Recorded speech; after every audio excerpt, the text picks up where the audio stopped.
So a lot of people can live with themselves. That's the first thing. A lot of people can live with themselves, look in the mirror and say, I'm okay with being afraid. I'm okay with going on this easy highway over here. The easy highway has all these fucking signs and shit, directions, how to get somewhere. And you have to first be uncomfortable with how you feel about yourself. With that voice that a lot of us like to run away from, we all have it. We all have that voice that's saying, hey man, you know, you're kind of wimping out right now. You're kind of being a little punk right now.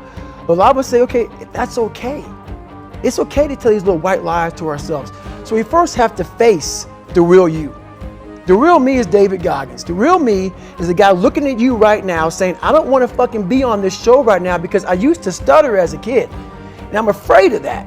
I'm afraid that here in a second, I'm going to start fucking stammering and stuttering and the whole world's going to know that I have all these issues. But that's when I see right now, okay, Goggins, you got to go on this fucking show. That's Goggins. Goggins is saying, okay, David Goggins, you're a punk. Life made you this way. We can't live like this. We can't live in fear. We can't live in judgment. We can't be afraid of what the fuck people right now are looking at me saying about me. We cannot be afraid of that. That's Goggins. Goggins saying, fuck all of you who don't like me, who don't want to, and that person then comes in. But you have to be David Goggins and say, man, I'm afraid of this. I'm fucked up here. Life made me this way here. I stutter. I have these issues with reading and writing, and I'm fat and I'm insecure. You have to face that in that dark room. In that dark room is who you are. But in that dark room is where you have to create another human being that walks out of that dark room to face who you are. That's the only way you're going to get over all those things. You have to create someone else. Not like you have two different personalities. It is you. But you have to find strength. In that visualization of almost me cracking out Goggins, like almost like that Superman cape, like I'm coming out a different person, a person that doesn't give a fuck about anything, who doesn't care about being judged, who knows I'm weak, who knows I'm afraid, who says, whatever you think about me, take it, whatever, I'm here. That's Goggins. In the dark room, you face yourself, you realize you want to be better, you realize you don't want to be this weak, insecure person in the world who has all these problems that we all have. We all have. Social media is a great platform to tell you who we want to be, not who we are. So that's where that dark room is. We're all, a lot of us are going through a hard time in life. Some people have been bullied, some people are just stressed out, some people are insecure, some people are fat and overweight, and the world puts a lot of this shit in your mind. It's not just you, yeah, you help it. And my whole thing is about, I had to develop a mindset that was indestructible. I had to armor plate my mind. And it's about what you're saying to yourself, but it also comes with work. So whenever I was getting beat down, physically, mentally, spiritually, whatever I was going through, just saying, I would put, you can't hurt me. Can't hurt me just became a message, I would say to myself. And that's just kind of where it comes from. I believe that most human beings are only living at about 40% of their capability. So the mind has a governor, like a car. If you're driving a car and the car has a governor on it, the car may say 130 miles an hour, but the governor is set for 91. Once that governor sets in, you get to 91, that car starts doing this. The car wants to go. The car wants to go, but that fucking factory said, we're not going past 91. We have a factory, a nice governor in our brain, and it's a survival mechanism. It protects us from pain and suffering. The second we feel that shit, our mind says, oh no, this isn't fun. We should back off. We should sit down, find something more comfortable. And there's something about the mind. The mind has the tactical advantage over you at all times. At all times of your life, the mind has a tactical advantage over you. Why is that? It knows what you're afraid of. It knows your insecurities. It knows your deep, dark lies. And it starts to push you away from that shit. It pushes you in a direction that is comfortable. The mind controls everything. So what I realized was that when I was growing up and I was 300 pounds and I got all fat and I got all insecure, I realized that my mind kept taking me in this direction. When things got uncomfortable for me, when I was facing my insecurities, I was facing my fears, my mind said, oh no, we have the tactical advantage. We need to separate you from this feeling over here. Life's all about feelings. We want the happy feeling. We don't want that feeling of this sucks. Why am I here? And you don't have any, so you can't answer those questions, so you leave. I started realizing that if in that moment you can answer those fucked up questions and you are now in charge of your brain versus your brain ruling you, that's where all that stuff comes from. So the 40% rule is all of that. You get to 40%, your brain says, we're done. Let's roll, man. This is starting to get painful. This is uncomfortable. So you sit down. You have to figure out ways, and everybody's different. That's how the book kind of talks about, like we all have these things about, 5 steps to this and 4 steps to this. It's not more than that. That's all bullshit. It's a practice that you have to, it's a habit. So if you know that at 40%, I'm feeling pain. At 40%, I'm feeling pain. That's where the 40% rule kicks in. Now it starts. Okay, I'm feeling pain. My mind's saying all this shit to me. It's saying, get out of here, run, flee. The fight or flight kicks in. Okay, we're done. We're not good enough. It starts telling you all these things. You start to believe it because the mind controls all. This is the time where you have to gain control back of your mind. It's okay. Let me see if I can go 45%. And then once you start giving yourself more and more hope and start realizing, okay, the mind starts to be, okay, what are you doing? We're supposed to be going right and you're going left. You start then controlling your mind. Start finding more in yourself. And then it goes from 40% to a lot further than that. But that's the start of it though. Get to the spot where your mind is saying stop. Wherever that is, you gotta get there first. And then that's when that shit starts to work for you. You gotta control yourself in that moment. What's motivating you is the stories I'm telling you about what I did in my life. Once I stop living that, I'm no more. I'm trying to build people up. I'm trying to armor their mind. I'm trying to get them the belief. Because this world we live in is tough. It will beat you down. The world and the life that we live in is the ultimate competitor. It will try to take you out. It will find your weakness and it will just hammer you. If I can help you build belief, build confidence to the point where nothing can hurt you because you know exactly who you are. So I take a lot of passion in who I am as a person. As you hear, as this podcast gets going and going and going, what you're going to do is you're going to transform me from this guy right now that's kind of chilled out in this room, David Goggins, to Goggins. And I had to invent this person. David Goggins is an introverted, soft kid that got beat up growing up and mindset had to lie to create friends, to get friends, to be accepted. So my life has really been about 2 people. Very scary, but 2 people. I had to invent a whole nother human being to get outside of my comfort zone. And that human being became Goggins. Goggins is like the guy that walks out of the phone booth. He's like that Superman that walks out of the phone booth.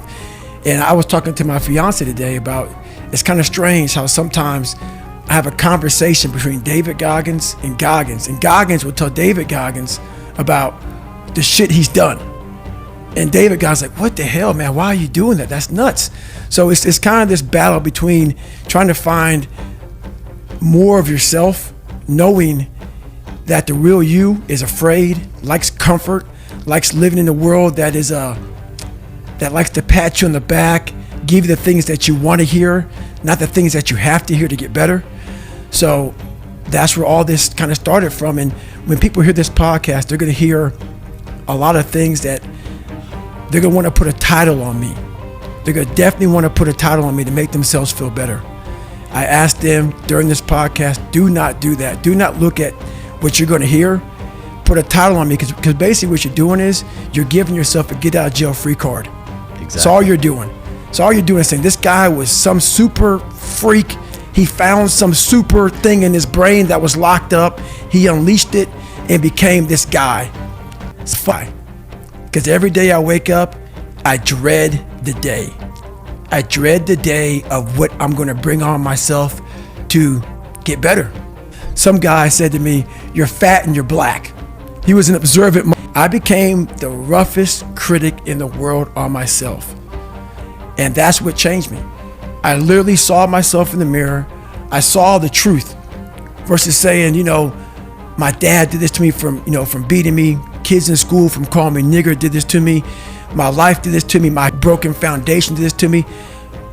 I took that and said, you know what? Well, some people may help this happen, but now I have to own this. No one's gonna come back to save me. No one's gonna come back on this couch and say, hey, it's okay. You're gonna be okay. No, I'm not. I'm not gonna be okay. I had to realize I had to take a stand. I had to make a real stand. And it was painful to look at who I was, what the world and myself created. It created a very lonely, depressed, insecure man that would do anything just to have a friend. And I saw that as very pathetic. When you look at the truth, it becomes very ugly and pathetic. Was packed full of like failures, depression, even more. But what I found out in that whole 3 months, I lived a lifetime. In that 3 months, I started realizing if I can flip these insecurities upside down, if I can flip this fear, if I can flip all this shit that made me this depressed, insecure guy, if I can flip it and make it work for me versus against me, I started seeing the power in failure, the power in insecurity, the power in self-doubt. Like the mind is the most powerful thing in the world. It is so amazing that I used to be a 300-pound guy and I thought that was it. Could barely read, could do anything. And now that what was inside that person was this guy that's in front of you today. That's how scary the mind is. And that's what I started realizing through this journey, is that once I got a taste of, wow, man, I haven't even begun to crack what the mind is capable of. And I started realizing is on the other end of suffering, that's the real growth of life, because you realize how the mind processes shit. And I talk about another thing called theory and practice. A lot of people are theorists. These smart guys that read these books and shit, man, and they sit down, they tell you what the mind is supposed to do. And a lot of us listen to that shit. It becomes like, this is it, man. This old man who has been studying the mind forever, this is the cap that we have. By being a practitioner, I went out and realized a lot of these guys are so wrong, man. The mind has capabilities that are so unknown, and I found that through suffering. And there's a whole nother world on the other end of that. The biggest trophy that I ever got in my entire life was really figuring out me.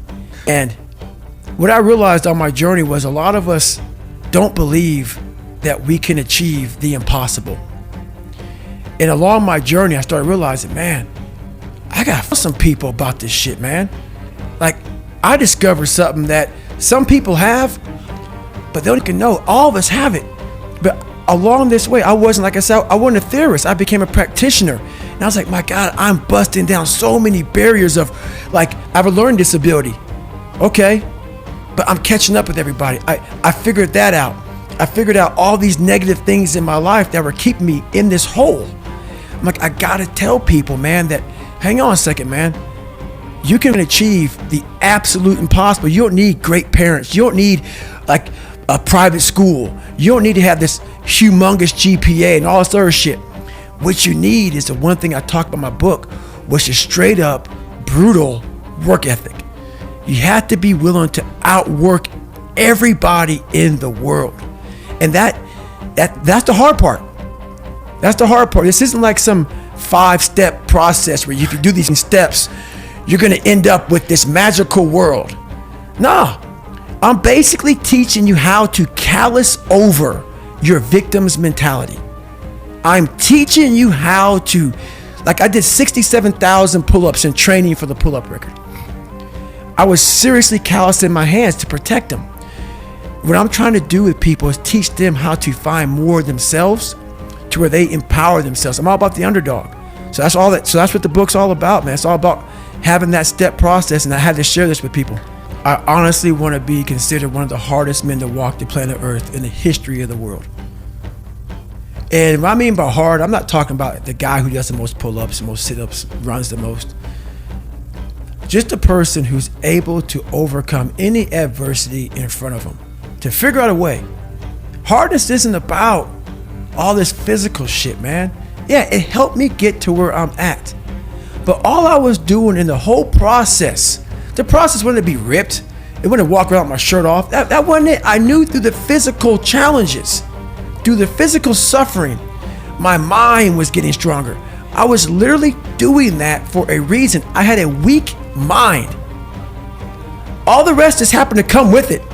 I was trying to strengthen the mind to handle all the judgment that's passed on me, perceived and not. Sometimes you make it up in your own head.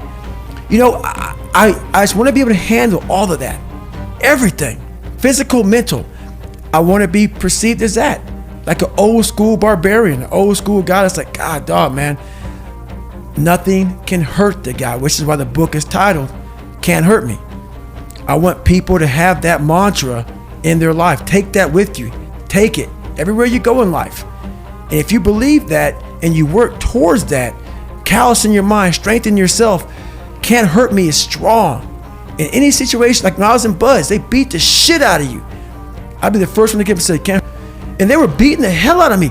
But you say that enough to you. False motivation becomes a motivation after a while. So I work on the mind. And people wonder, why am I not achieving more? It's because all of us, once we achieve something, we celebrate for a long years time. And we wonder, why don't I have drive anymore? Where's it all at? If you don't develop a routine of suffering, and suffering is not like go out and kill yourself every day, it's being uncomfortable. Yeah. That keeps you hungry every day. If you live in your victories for so long and say, I'm gonna go challenge myself for 30 days or for 2 weeks or run this one marathon, and it ends, I did one marathon. Okay, that's why it leaves you. It leaves you because you haven't set up the next obstacle. Obstacles is how you grow. You must continue to have friction. Friction is where growth is at. With no friction, there's no growth. I'm not going back. And I went back. I'm not going back. And I went back. I'm not going back. And I went back. It showed me even more of what we have as humans, if we're willing to go there and we're willing to push that extra step. And like I say, you know, I always tell people, a lot of people, man, how do you do what you do? At the end of the day, I ask myself one question: can I take one more step? And usually the answer is yes. So if you can answer that question and not take another step, that is real failure. That is real quitting. So a lot of people can take one more step, but they choose not to. I don't know if you can take 2 steps. You got to answer that question after you take the first step. But I can always take one more step. So if I choose not to, that's on me. And I got to live with that. That's how they failed in that one moment. And they can't even enjoy their life now because they're now warm. They're now warm. There's no more suffering. There's no more suffering for me either. And we're in the same boat now. But you're suffering. So we're not suffering, but you're thinking about what you could have been. I am exactly what I should have been. And that's where people start to lose it. Because now I realize that in that 1 second. I go through all that. I know how it's going to feel because I failed so many times before.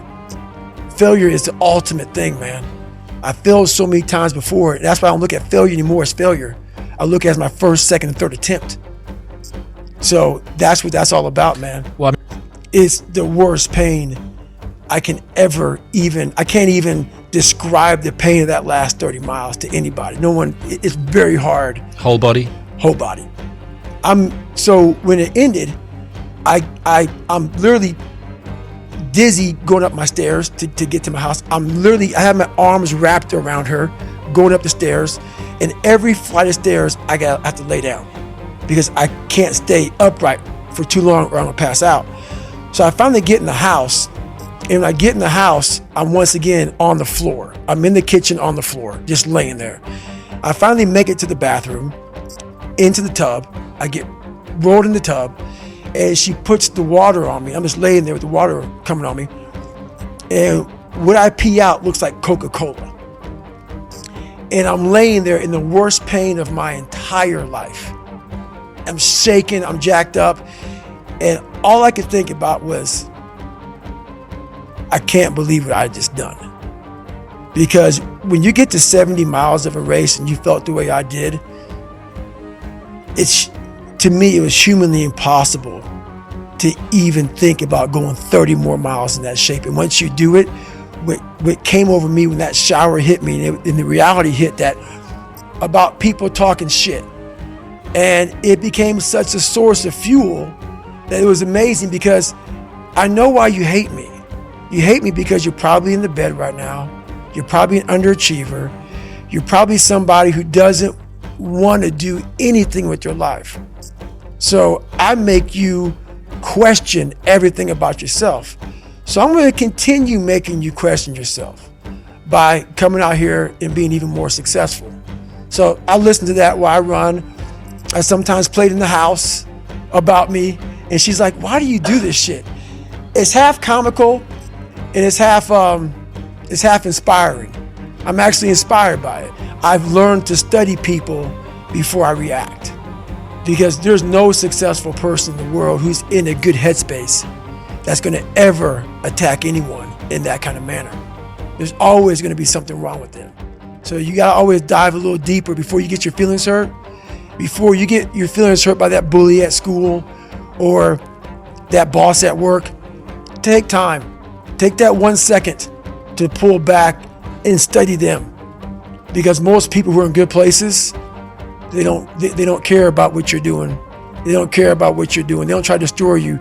They actually will try to build you up versus destroy who you are as a person. So that's where I'm at now in life, is most people who do that, they're in a very dark place. What do you think most people get wrong about motivation? They think it's a permanent fix. They think it's something that is a constant. They think that maybe once I get it, I'm going to hold on to it. And that's the thing about that I was telling you, that I always talk about. Nothing is permanent. Nothing is permanent. And a lot of times you have to learn to perform without motivation. You have to learn to perform without purpose. You have to learn to perform a lot of different things. And that's what people think. They think I need to have this motivation to work out, to study, to be better. So if they don't have it, they just don't fucking do it. And that's where you fail. You have to learn to train your mind well beyond motivation. If you have motivation, that's great. That's some kindling to the fire. All it takes is a little spark, you can burn a whole forest up. But motivation, you have to learn to exist without it. You have to be your best self when you're least motivated. And that's the tricky part about all that shit. Motivation is just a word. You have to have these different things in your mind on where you want to go, and know that motivation is not going to get me there, because I'm not going to always be motivated. I believe that you have to build belief.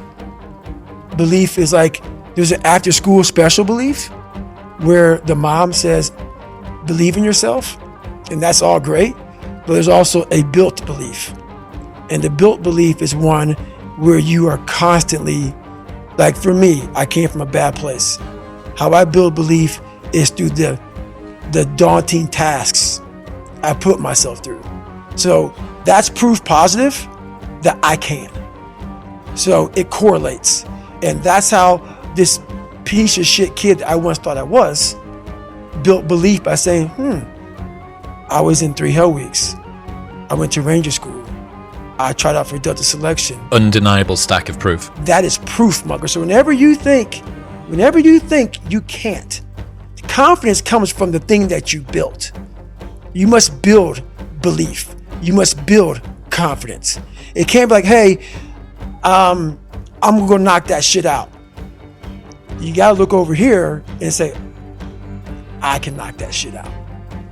It's belief, and it's built on what you put in to yourself. So if I can help you build belief, build confidence to the point where nothing can hurt you because you know exactly who you are. You've faced your demons. You've been able to go on an audiobook in your mind. Maybe you didn't write a book, but in your mind, you were able to hear all your past traumas. You were able to listen to them. You're able to say, okay, now I can now talk to people about what I went through. I'm no longer embarrassed. I'm no longer ashamed. Being ashamed is one of the biggest things that kill people nowadays. In their minds, kill them from moving forward. I'm ashamed of myself. Don't ever be ashamed of anything you've done in your life. Face it, fix it, make it better. We are humans. But then again, if you always think that we're humans, you will always just be a human and always make the same mistakes. You must take this knowledge that you learn from all this shit is knowledge. So I'm just trying to give people that strength to go in the archives of your life, because while you're probably up, it's probably something happened to you in your life. Go through the archives, dig it up, study it, and then use it for yourself. That's the main purpose for me right now.